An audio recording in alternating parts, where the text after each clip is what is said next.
Abba, papa, motema etondi sami naposa na yoe. Abba, papa, molimo nanga ezo ganga koluka yoe nana koti kateo kotambola na yo.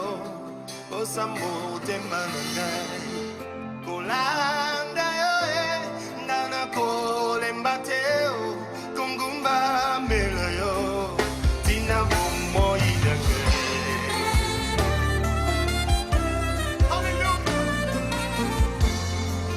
Koluka yoe nana koti kateo. On se glorifie même quand nous traversons des tribulations. C'est ce que le livre de Romains nous enseigne. Nous nous glorifions même dans les tribulations, sachant que la tribulation produit en nous la persévérance. L'émission Parole de vie avec le pasteur Lévi Nikwe, chaque mardi à partir de 17h10 sur DRTV International. Seigneur, encore une fois, il nous a fait la grâce pour que nous puissions être là pour continuer ce que nous avons commencé le mardi passé. Nous étions en train de parler de l'amour, ce nouveau commandement que Dieu recommande à tout chrétien, ce que nous devons chercher dans le Seigneur. Et nous avons parlé, nous avons lu un certain nombre de passages afin que nous comprenions ce qu'est la vie chrétienne. On ne peut pas aller à l'église sans comprendre ce qu'on cherche, ce qu'on veut. On ne peut pas suivre le Seigneur sans comprendre des raisons qui nous poussent à suivre le Seigneur. Et nous ne pouvons pas aussi suivre le Seigneur si notre cœur n'est pas prêt, disposé et disponible à mettre en pratique ce qu'il nous enseigne. Parce que Jésus lui-même disait, ne vous bornez pas à écouter seulement, mais mettez en pratique. Si je ne suis pas prêt à faire ce que le Seigneur attend de moi, pourquoi je vais à l'église? Pourquoi je dois écouter sa parole? Pour quelle raison? Pourquoi? C'est comme un élève qui va à l'école, qui est en classe de terminale, ou qui est en classe de 3e année de licence, ou en master, mais qui ne sait pas pourquoi il va à l'école. Il n'y a pas une vision claire, il n'y a pas un but, il ne sait pas ce qu'il fait. S'il ne va pas pour réussir, s'il ne va pas pour passer en classe supérieure, l'école lui servira à quoi? C'est ce que Dieu veut, bien-aimés. Nous ne puissions pas être des chrétiens aveugles, des chrétiens qui ne comprennent pas pourquoi ils vont à l'église, pourquoi ils chantent Dieu, pourquoi ils le louent. Qui est Dieu pour toi? Qui est Jésus pour toi? Et tu es qui pour lui? Tu me diras, non, Jésus est mon Seigneur, oui. Et tu es son enfant. Mais si tu n'arrives pas à mettre en pratique sa parole, nous l'avons lu le mardi passé, que le Seigneur dit dans le livre de Luc 6, verset 46, « Pourquoi m'appelez-vous Seigneur et ne faites-vous pas ce que moi je dis ?» Dieu te le dit d'une manière claire. Pourquoi tu l'appelles Seigneur? Toi qui me suis. Pourquoi tu appelles Jésus Seigneur si tu n'arrives pas à faire ce qu'il te demande? Pourquoi tu l'appelles Seigneur? Jésus refuse qu'on puisse l'appeler Seigneur si notre cœur n'est pas prêt à mettre en pratique ce qu'il nous enseigne par sa parole. Si on n'est pas prêt, pourquoi il est notre Seigneur? Il est notre Seigneur en quoi? C'est lui-même qui le dit. Ce n'est pas un pasteur, c'est lui-même qui dit dans les Écritures. Il nous dit qu'il nous a donné un commandement nouveau. Quel est ce commandement? C'est de nous aimer les uns les autres, comme lui nous a aimés. Aimez-vous les uns les autres. Nous sommes sur ce sujet, bien-aimés. La vie chrétienne se définit par la vie nouvelle que le Seigneur nous communique par sa parole, la mise en pratique de sa parole dans notre vie. Faire de la parole de Dieu notre vie, c'est ça la vie de Dieu. C'est ça la volonté parfaite de Dieu, que nous devenons nous-mêmes cette parole faite chair par notre conduite, par notre comportement, par notre manière de vivre. La vraie parole n'est pas ce que nous écoutons. La vraie parole, c'est ce que nous pratiquons, ce que nous vivons. Mais si on est incapable de vivre, si on est incapable de mettre en pratique sa parole, surtout dans ce domaine auquel nous sommes en train d'enseigner, l'amour, qui est la base, le fondement même de la vie chrétienne.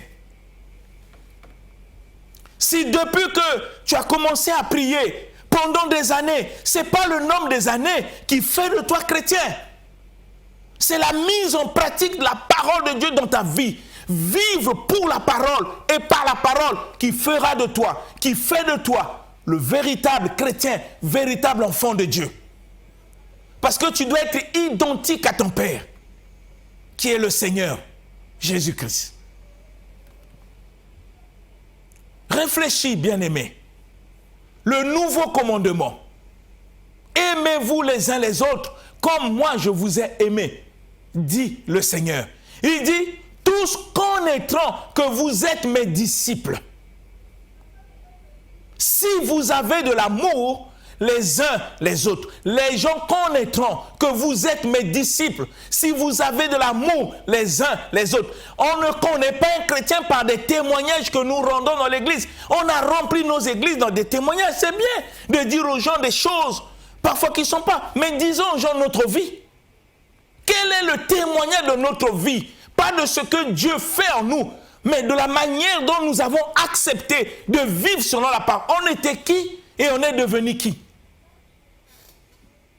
C'est ça le vrai témoignage qu'on veut écouter. Dire aux gens que j'étais voleur, j'étais menteur, j'étais prostitué. Mais Dieu m'a transformé. Maintenant, je ne vis plus dans la prostitution, je ne vis plus dans le vol. J'avais de la haine contre les gens. Un homme nerveux, une femme nerveuse. Je n'arrivais pas à supporter les autres dans leurs défauts. Mais Dieu a transformé ma vie. Aujourd'hui, je peux les voir, j'ai compassion d'eux, je sais aimer mes ennemis. C'est ça le vrai témoignage que nous voulons écouter dans nos églises. Ce n'est pas des témoignages où je marchais, ça me manquait 100 francs et j'ai rencontré mon oncle, il m'a donné 100 francs. Vraiment, je bénis le Seigneur parce qu'il m'a donné. Ça, ce n'est pas un témoignage. Un païen peut aussi le faire. Parle-nous de la transformation de ta vie par la parole. Ce qui a fait de toi chrétien. La parole. Nous devons nous aimer. C'est impératif quand le Seigneur parle. Mais c'est un commandement. La phrase est même à l'impératif. Aimez-vous. C'est obligatoire, c'est un commandement. C'est la voie par excellence que tout chrétien... Mais comment tu peux servir un Dieu amour et que dans ton cœur tu n'as pas l'amour? Tu sers quel Dieu? Comment tu peux servir un Dieu amour et que dans ton cœur tu te mets à critiquer les autres, à parler mal des autres, à les saluer par hypocrisie? Et dans ton cœur, tu sais que tu ne les portes pas. Oui, bien-aimé. C'est quel genre de vie chrétienne? Jésus ne nous a jamais enseigné ça. Ce caractère que tu as, le comportement que tu as d'hypocrite. Tu salues même des personnes que tu ne portes pas dans ton cœur, des personnes que tu critiques. Tu fais semblant d'aimer ton pasteur, mais tu es le premier à parler mal de lui, à le critiquer. Si tu trouves que son comportement est mauvais, va vers lui pour lui dire, avec amour. Tes frères et sœurs, les membres de ta famille, ton mari, ta femme. Quelles sont des relations qui nous lient? Est-ce que ce sont des relations d'amour ou sont des relations d'intérêt? Dieu veut que nous puissions nous aimer. Mon frère, ma soeur chrétien.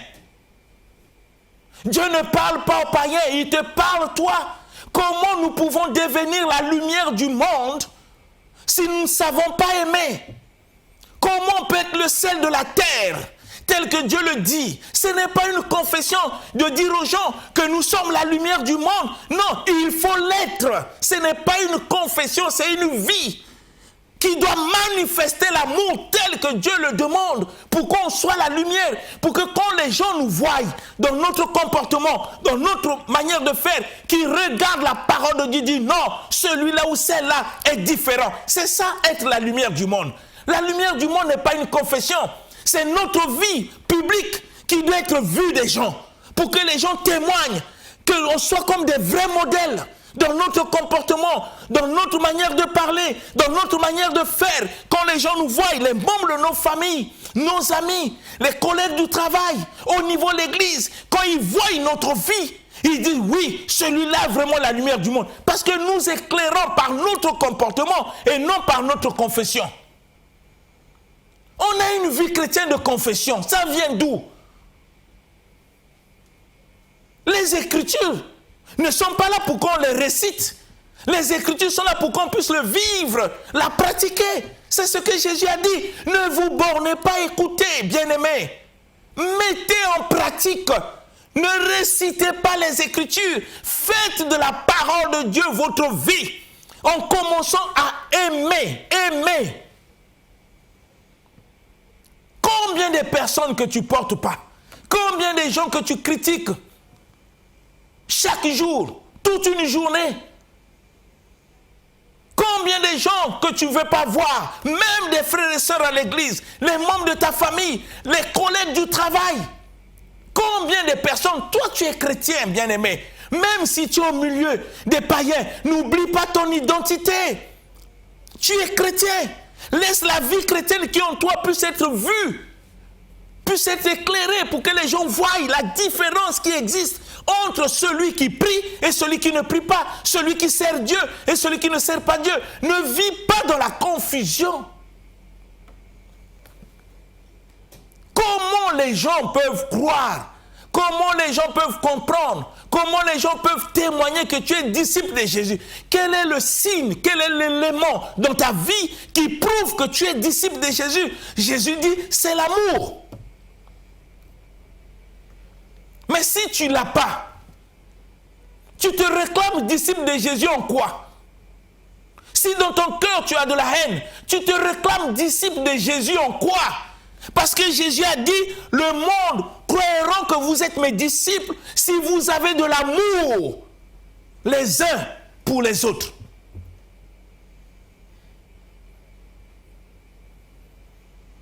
Réfléchis, bien-aimé. Tu te dis chrétien sur quelle base? Qu'est-ce qui en toi qui prouve que tu es chrétien? Quelle vie tu mènes qui témoigne que tu es chrétien? Ce n'est pas une confession. Je veux te faire sortir des confessions inutiles. La parole n'a pas été donnée pour être enseignée afin de la confesser, non, de la vivre. Je vous ai dit que Jésus lui-même a dit d'une manière claire, ne vous bornez pas à écouter seulement, mais mettez en pratique. Est-ce que tu mets en pratique? Est-ce que c'est une préoccupation pour toi? Parce que je dis, cherche l'amour, cherche le royaume. Est-ce que c'est ça ce que tu fais? C'est une préoccupation, c'est une priorité pour toi? Ou ce que tu cherches, que les gens sachent que tu es grand, que les gens sachent que tu es élevé. Tu veux même prendre le trône de Dieu pour qu'on sache, on ne parle pas de Dieu mais de toi. Et c'est ça ce qui fait ta fierté. Mais pour les chrétiens, Dieu ne les permet pas. Dieu veut que nous menions une vie humble, dans l'humilité. L'humilité ne cherche pas la gloire du monde. L'humilité ne cherche pas à s'inventer. L'humilité ne cherche pas qu'on puisse te voir. Parce que l'humilité est le fruit même de l'amour. Un chrétien n'est pas inventard. Un chrétien n'a pas besoin de s'élever par lui-même. Mais les gens vont découvrir par son mode de vie qui manifeste la parole. Rappelez-vous que le mot chrétien ne vient pas de la bouche de Dieu. C'est dans la ville d'Antioche que pour la première fois, les habitants de cette ville ont constaté qu'il y avait des disciples qui étaient là, mais qui avaient un comportement qui n'avait rien à voir avec les habitants de cette ville. Ils ont constaté dans leur comportement la vie de Jésus. C'est comme ça qu'ils ont dit, ceux-ci sont des chrétiens. Ce n'est pas eux, les disciples de Jésus, qui ont dit aux gens que nous sommes des chrétiens, mais les gens l'ont constaté par leur comportement. Donc ils étaient véritablement la lumière du monde et le sel de la terre.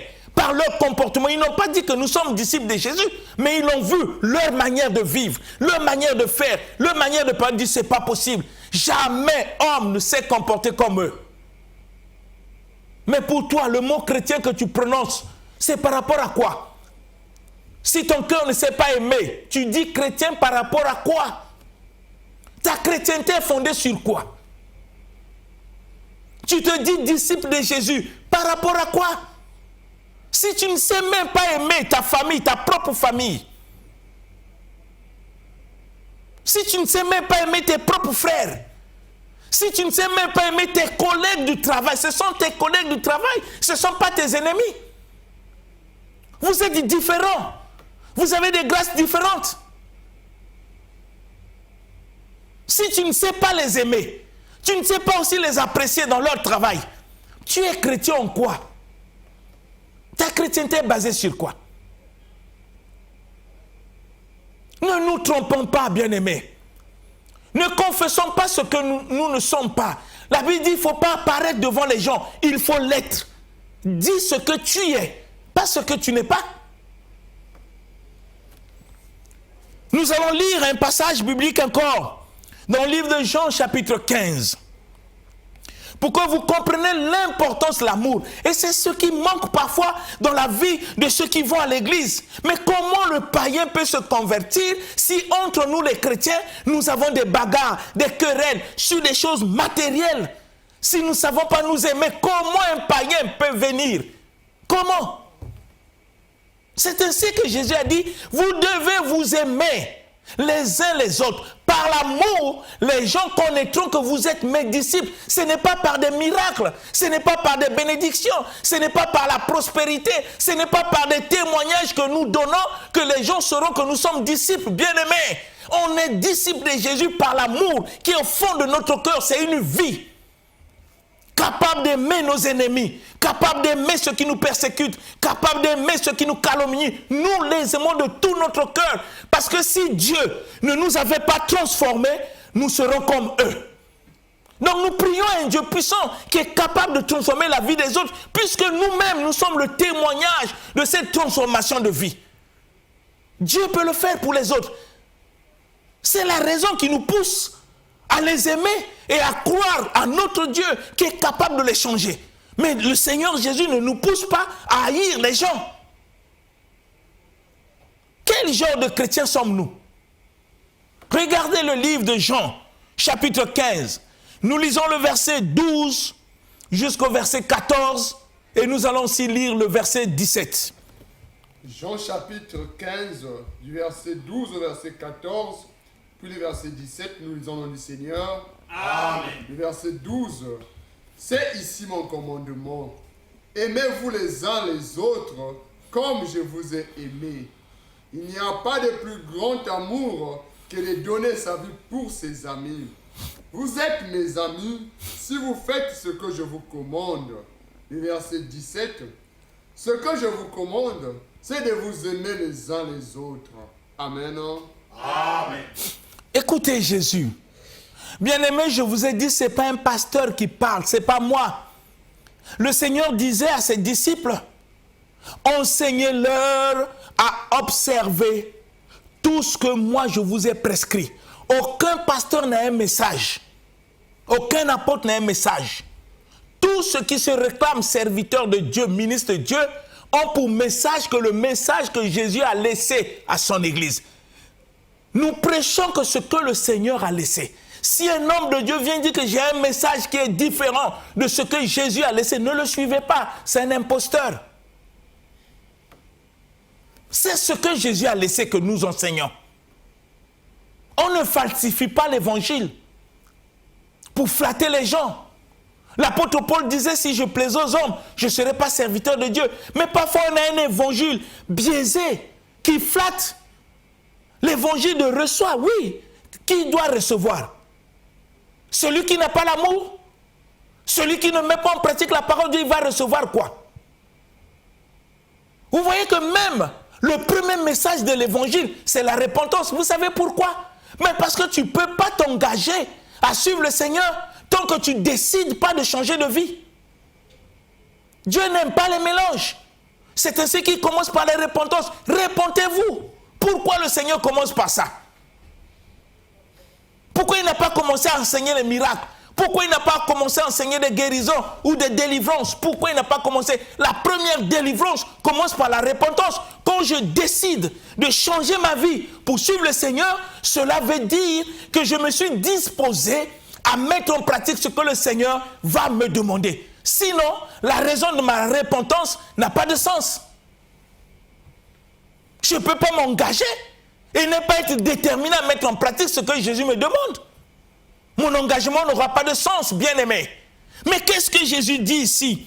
Il dit, voici mon commandement. Je vous donne un commandement nouveau. Voici mon commandement.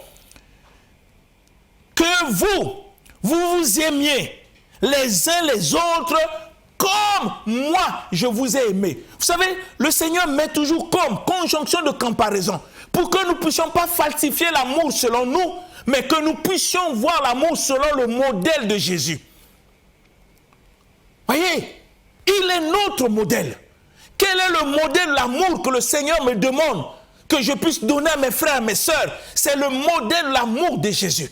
C'est ainsi qu'il dit, aimez-vous les uns les autres comme moi je vous ai aimé. Si tu comprends comme je l'ai dit, comment Jésus t'a aimé, c'est le même amour qu'il veut que tu puisses donner pour les autres.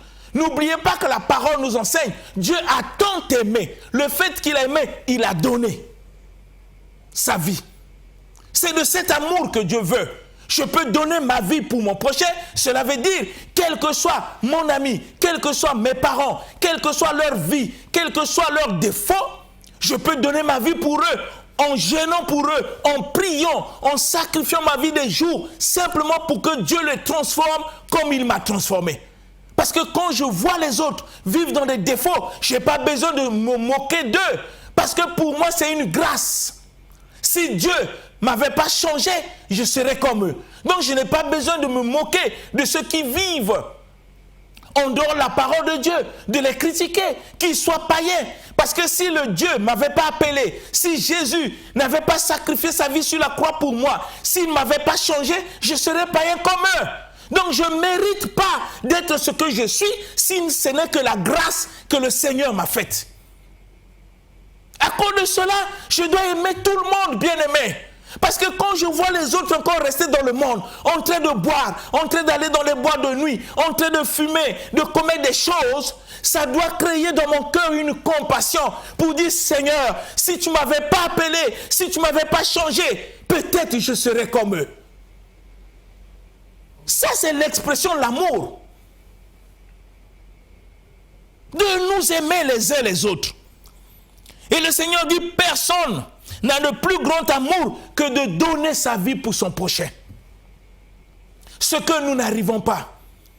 Quand on voit l'autre dans le défaut, quand on voit l'autre dans le péché, la première des choses que nous faisons, c'est de les critiquer. C'est de parler mal de lui. C'est de rapporter ses défauts. Mais ça ne vient pas de Dieu, mon frère, ma soeur. Jésus ne t'a jamais appris ça.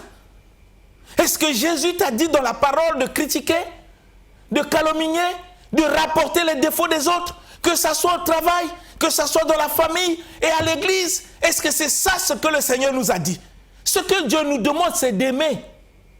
Et quand on aime, on est prêt à aider. On est prêt à aider l'autre à changer. Avec amour. On n'est pas prêt à les critiquer. Parce que nous ne méritons pas ce que nous sommes, si ce n'est la grâce de Dieu, bien-aimé. Même moi qui vous prêche, je ne le mérite pas, c'est la grâce du Seigneur.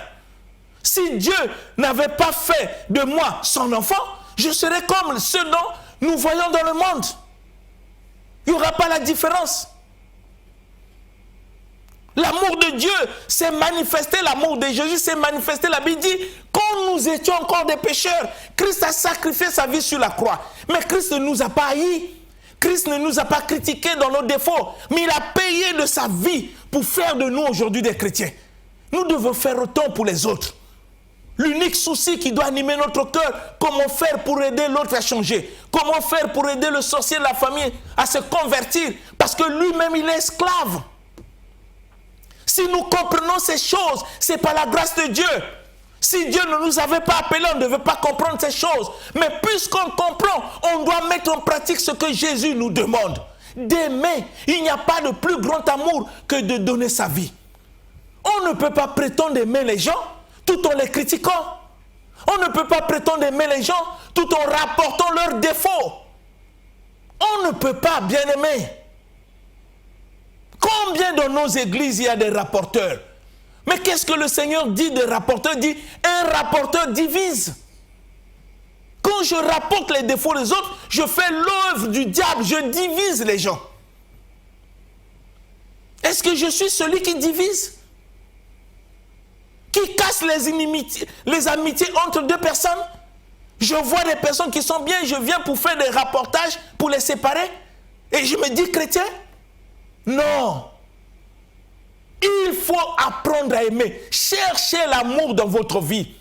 Examinez votre vie. Examinez votre cœur pour savoir si vous êtes dans l'amour tel que Dieu le demande, bien-aimé, avant de dire aux gens que tu es chrétien. Oui, mais quel genre de chrétien? Quel genre? Il n'y a pas de plus grand amour que de donner sa vie. Christ qui est notre modèle, Jésus-Christ qui est notre modèle, a donné sa vie. Il m'a aimé tel que j'étais pécheur, sans rien. Qu'est-ce que j'ai fait pour devenir pasteur? Qu'est-ce que j'ai payé pour être enfant de Dieu? Rien. C'est la grâce de Dieu. S'il a fait pour moi, il peut aussi le faire pour ceux qui sont restés dans le monde. Donc je n'ai pas le droit de les critiquer, de parler mal d'eux, mais de les aimer et de prier pour eux jusqu'à ce que le Seigneur manifestera sa bonté, sa grâce, sa bienveillance sur leur vie pour qu'ils deviennent aussi des chrétiens. Parce que le souci de Dieu, le souci de Jésus-Christ est que tous les hommes parviennent à la connaissance de la vérité pour être sauvés. Mais pour que les gens soient sauvés, il faut que toi qui se dis chrétien, que tu aies l'amour qu'avait Jésus. C'est ainsi que le Seigneur dit, nous devons nous aimer les uns les autres comme lui, comme conjonction de comparaison. Il est notre modèle. Je ne dois pas donner l'amour aux gens comme je pense par ma tête, non. Ça doit être le même amour que le Seigneur Jésus a donné pour moi et pour l'humanité. Et il n'y a pas de plus grand amour que de donner sa vie. Est-ce que nous prions pour ceux dont nous pensons qu'ils sont mauvais, pour que Dieu les transforme? Est-ce que nous prions pour les sorciers de la famille, pour que Dieu les délivre? Rappelez-vous de Saul de Tarse qui est devenu apôtre. Qui était Saul de Tarse? Lui-même, il confesse dans la parole qu'il respirait le maître. Mais Jésus ne l'a pas rejeté. Jésus qui est amour, malgré tout ce que Saul de Tarse a fait à l'église, malgré qu'il a participé à la mort d'Étienne, mais Jésus l'a rencontré sur le chemin de Damas. Qu'est-ce que Paul a fait pour que Jésus le rencontre? C'est l'expression de l'amour, un amour pur qui peut changer un pécheur. Il n'y en a pas, bien aimé. Le plus grand amour, il n'y a pas de plus grand amour que de donner sa vie pour son prochain. Mais ce n'est pas ce que nous faisons, bien aimé. Je vous ai dit qu'aujourd'hui, je ne mérite pas d'être pasteur. C'est la grâce du Seigneur. Quand je vois les autres dans les défauts, je n'ai pas le temps de les critiquer, de rapporter leurs défauts, de parler mal d'eux. Non, ce n'est pas ce que le Seigneur m'a demandé. Dieu nous dit de nous aimer les uns les autres. Il n'y a pas de plus grand amour que de donner sa vie pour son prochain. Ce n'est pas ce que nous faisons dans nos églises, bien-aimés. Vraiment, c'est très malheureux. Nous sommes quel genre de chrétiens? Quelle image nous donnons de la parole par rapport à notre vie? quel témoignage nous donnons? Jésus disait, quand le Saint-Esprit viendra sur vous, vous serez mes témoins. Mais on ne peut pas être les témoins en racontant n'importe quoi. Un témoin, c'est celui qui manifeste la parole qu'il a reçue par sa conduite. C'est vraiment un témoin. Il n'y a pas de plus grand amour. Si dans nos églises, nous nous divisons, si dans nos églises, nous nous calomnions entre nous, nous rapportons les péchés des autres, nous nous haïssons, parce que l'autre a fait tel défaut, nous ne pouvons plus le rapprocher parce que nous n'avons pas l'amour pour lui. Ça, ce n'est pas ce que le Seigneur nous a demandé. Quand vous lisez même le livre de 1 Jean, Jésus dit, quand tu vois ton frère dans le péché, Dieu ne dit pas de le critiquer. Il dit, il faut prier pour lui. Et Dieu lui redonnera la vie. Si tu es incapable de transformer un cœur, pourquoi tu critiques? Si tu es incapable de changer la vie de quelqu'un, pourquoi tu parles mal de lui? Laisse à Jésus de le faire.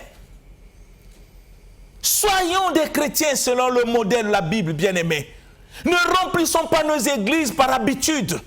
On ne va pas à l'église simplement pour acclamer, chanter. Non, on va à l'église pour laisser la parole nous transformer, pour que cet amour auquel Dieu nous enseigne puisse être manifeste dans notre vie, que ça devienne une vie. Parce que l'amour n'est déversé que dans notre cœur par le Saint-Esprit, si nous sommes disposés et disponibles à manifester cet amour pour que le Seigneur Jésus soit glorifié. Réfléchissez, bien-aimés. Et le Seigneur va plus loin, il dit, vous êtes mes amis. Oh, c'est extraordinaire. Parfois, tu entends les gens confesser, moi je suis ami de Dieu, mais il y a une condition.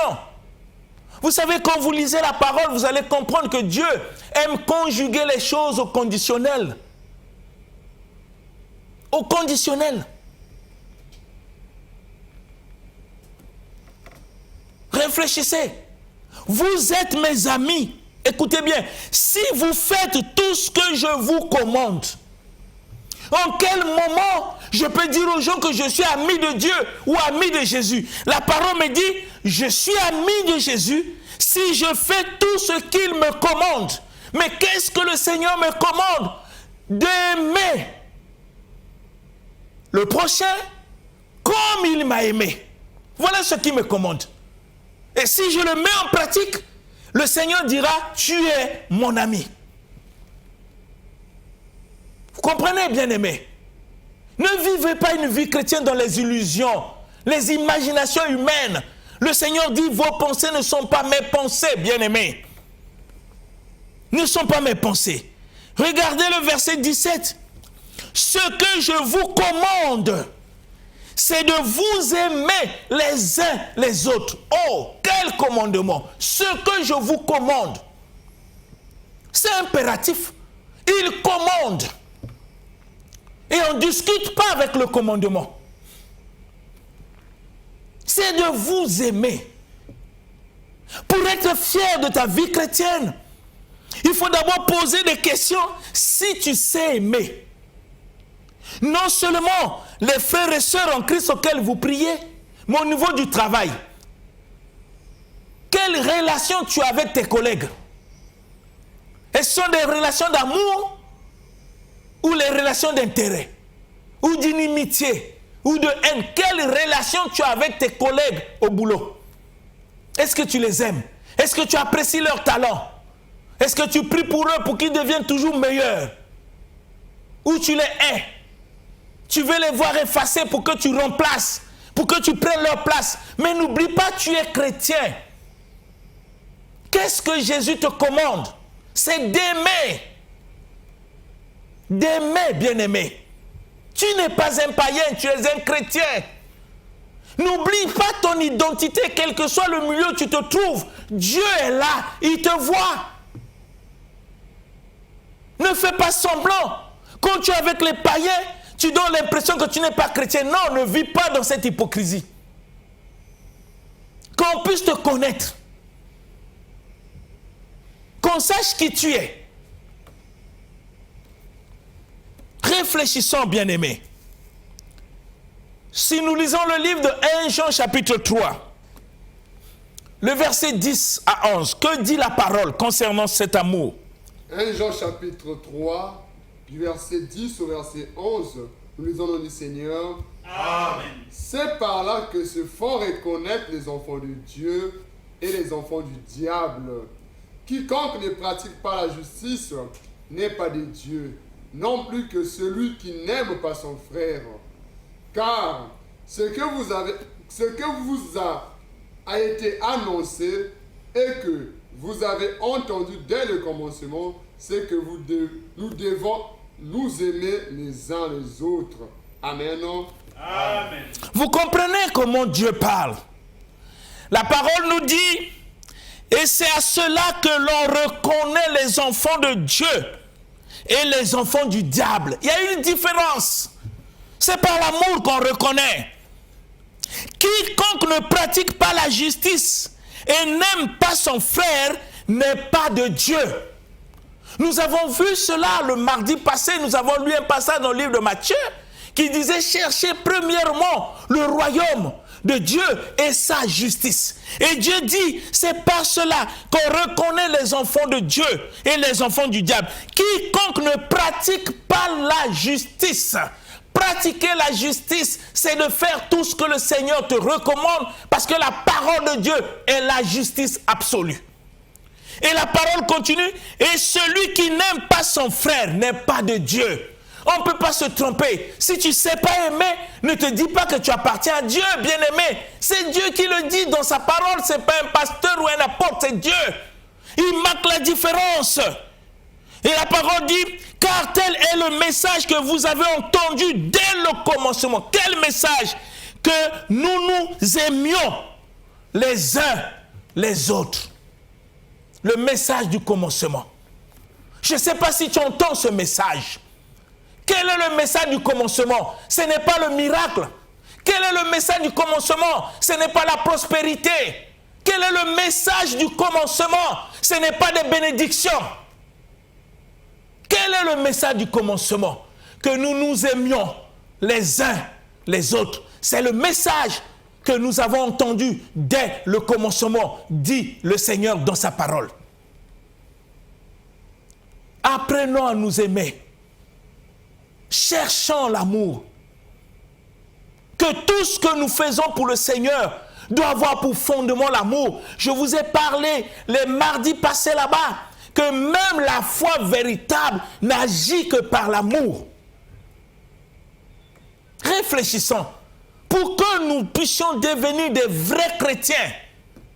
Ne fabriquons pas la chrétienté. La chrétienté a un modèle et le modèle nous est donné par la parole. Raison pour laquelle vous comprenez pourquoi Dieu dit il a inspiré la parole pour nous enseigner, pour corriger ses erreurs, pour nous convaincre de la vérité et pour nous instruire. Bien-aimés, ne nous bornons pas à écouter. Il faut prendre un certain moment de décision dans la vie pour dire non, je ne dois pas continuer à servir Dieu de cette manière. Il faut que je le sers selon le modèle de sa parole. Comme Jésus a dit, ce n'est pas tous ceux qui m'appellent Seigneur, Seigneur qui rentreront, c'est ceux qui font la volonté de mon Père. Et la volonté, c'est de mettre en pratique tout ce que le Seigneur nous demande par sa parole. Que le Saint-Esprit puisse convaincre ton cœur pour te parler jusqu'à ce que ton cœur puisse être rempli de la plénitude de l'amour et que tu sois véritablement un enfant de Dieu tel que Dieu le dit dans la parole. Que mon Dieu te bénisse, que sa grâce soit sur toi, au nom puissant de Jésus-Christ. Amen. Amen.